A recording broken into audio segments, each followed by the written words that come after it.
अस्सलाम वालेकुम, मेरा नाम मोहम्मद मुश्ताक है। इटली में आपने केस कैसे और कब ट्रांसफ़र करना है, ये एक बहुत सीरियस प्रॉब्लम है। इसमें से बहुत सारे मेरे भाई गुजरे हैं और इसमें आपका बहुत ज़्यादा टाइम वेस्ट होता है। मैं पर्सनली खुद इस प्रॉब्लम को फेस कर चुका हूँ। अब आप जब भी इटली में आते हैं, आप असाइलम लेते हैं।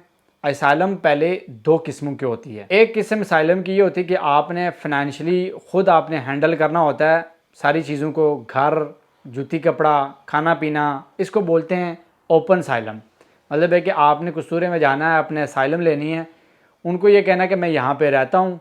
बट एक असाइलम ये होता है कि आपने कस्तूरे में जाना, उनको बोलना होता है कि मेरे पास घर नहीं है, मेरे पास रहने की कोई जगह नहीं है, खाने पीने के लिए मेरे पास पैसे नहीं है। वो आपको कैंप देते हैं। जो कैंप में जाते हैं उसको साइलम मतलब है कि ओपन नहीं बोलते। जो लोग अपने घर में रहते हैं उसको ओपन साइलम बोलते हैं। ये तो आप लोगों को क्लियर हो गया है। अब मैं आप लोगों को बताता हूँ कि इन दोनों में अगर आप केस को ट्रांसफ़र करते हैं तो आपको कुछ प्रॉब्लम्स आती हैं, और अगर इन प्रॉब्लम को आप जल्दी से हैंडल नहीं करेंगे तो आपका टाइम बहुत ज़्यादा वेस्ट होगा। अब पहले नंबर पे हम आ जाते हैं जो कैंप में रहते हैं। जैसे कि मैं कैंप में रह के आया हूँ खुद। कैंप में अगर आप रहते हैं 3-4 महीने या साल रहते हैं, अब आपने डिसाइड कर लिया है आपने अपना सिटी चेंज करना है। डेफिनेटली आपने अपने पेरेंट्स को सपोर्ट करना होता है। आप जिस सिटी भी चले गए हैं, जिस घर में चले गए हैं, उस घर के ओनर से एक लेटर बनवा लेना है।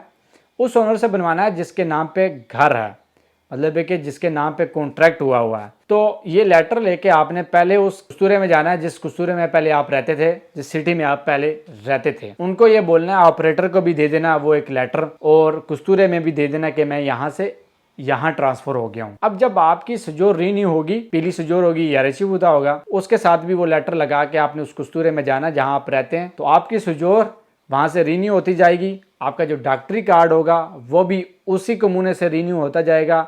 आपके जितने भी लेटर आएंगे उसी आपके ड्रेस पे आएंगे। इसका फ़ायदा ये होगा कि आपका अगर कमीशन आ जाता है पहला या दूसरा, तो आपका लेटर जो है ना वो आपको इजीली मिल जाएगा। अगर आप ऐसा नहीं करेंगे, आपका कमीशन भी आ जाएगा और आपको लेटर भी नहीं आएगा और आपको पता भी नहीं चलेगा, और आपका बहुत ज़्यादा टाइम वेस्ट होगा। आपको फिर दोबारा कमीशन की डेट लेनी पड़ेगी। अब आ जाते हैं दूसरे टॉपिक पे, जो ओपन साइलम वाले होते हैं। ओपन साइलम वाले भी सेम ऐसे ही हैंडल करेंगे अपने केस को, बट वो थ्रू लॉयर करेंगे। आप खुद भी कर सकते हैं, बट लॉयर के थ्रू अगर आप करेंगे तो बहुत बेहतर रहेगा, क्योंकि लॉयर आपके केस को जल्दी और अच्छे तरीके से हैंडल करेगा। बट शर्त यह है कि अगर आपका लॉयर अच्छा है। तो ओपन साइलम और जो कैंप में रहते हैं इनका केस में इतना ज़्यादा डिफरेंस नहीं है। सिर्फ और सिर्फ एक बंदा लॉयर के थ्रू करता है और एक खुद करता है, या पहले वो ऑपरेटर से करवाता था।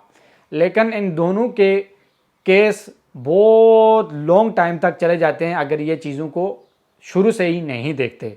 जैसे कि मुझे लोगों के मैसेज आए हैं कि हमारे साथ ये प्रॉब्लम हो चुकी है, अब हम इसको कैसे हैंडल करें। इसलिए मैंने सोचा ये वीडियो बनाऊं कि इस प्रॉब्लम को इतनी जल्दी पहले से ही अगर आप हैंडल करेंगे, ये प्रॉब्लम आपके लिए कल को बड़ी प्रॉब्लम बनेगी। साल 2-2 साल मज़ीद आपको वेट नहीं करना पड़ेगा। इजीली आपके केस आप हैंडल करेंगे और आपके डॉक्यूमेंट्स बन जाएंगे, आप पाकिस्तान जाएंगे, मज़ीद आपके वट जो भी पर्सनल एक्टिविटीज़ होती हैं। अब आ जाते हैं तीसरे नंबर पे, एक मेरे भाई जो परमेसरी सुजोरनो ले लेते हैं। वो क्या करते हैं सम टाइम कि आपने एक कस्तूरे में आप रहते, एक कम्यूने में आप रहते हैं, उस कस्तूरे में आपने किट सबमिट की है परमेसरी सुजोरनो रीन्यू करने के लिए। अब आपने किट सबमिट कर दी है, आपने फिर कस्तूरा छोड़ दिया है, कम्यूना छोड़ दिया है, दूसरे सिटी चले गए हैं आपने। अब आप वेट करते रहते हैं फिंगरों की डेट का। फिंगरों की जब डेट आती है तो आपको बुलाते हैं, आपसे पूछते हैं आप किधर रहते हैं। आप उस घर का एड्रेस लेके जाते हैं, कहते हैं मैं तो यहाँ पे रहता हूँ।